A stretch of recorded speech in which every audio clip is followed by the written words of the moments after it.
Hi, so I've never really done one of these discussion videos, so I apologize if it's not the best, but I wanted to start with the first thing on my list, which was proper approach to reading crime fiction. I personally believe that unless you are actively working to solve it or try to think ahead of the writer, then that kind of eliminates the whole point of reading it.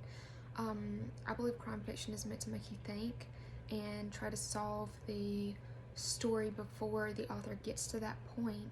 And that's because I think the whole point of them are to kind of make your brain really think and to have to kind of dissect the literature a lot more than you usually would different fiction that doesn't really have something that needs to be solved. I just really don't see the point unless you were, also another thing is being open, unless you're being open to the different kind of endings that there could possibly be and kind of try to solve those before the author gets to that point.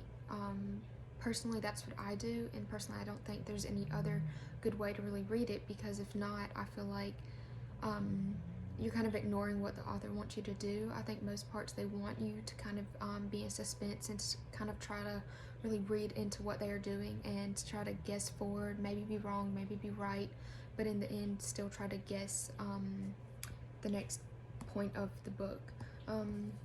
That kind of goes into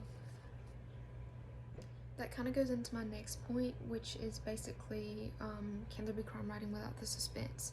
And personally, I think the suspense is what makes crime writing, and without it, it's completely void. There's no really reason to read it, because I read crime writing, crime fiction, so that I can be in suspense of what the next move is going to be.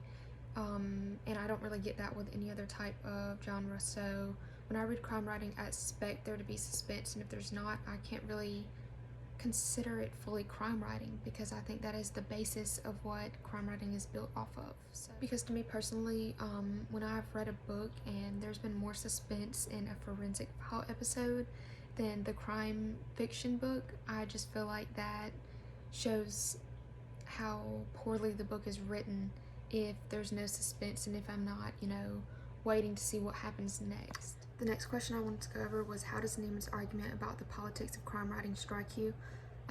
This was really, really interesting to me, because I'd never actually thought of crime writing as political and looking into the political background of the author.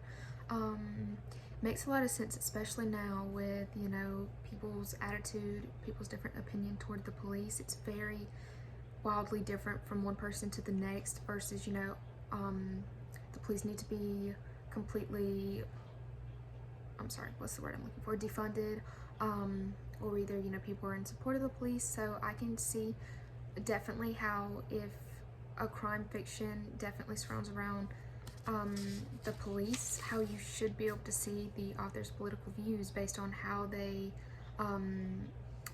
represent the police. They're either going to represent them in kind of a crooked manner, like, oh, they're cutting corners, or they're going to be seen as like heroes, solving crime, that kind of thing. So I do see how you can see people's political views through what they write about crime fiction, but at the same time, I don't think it's as black and white as every single book ever you'll be able to tell the author's political backgrounds.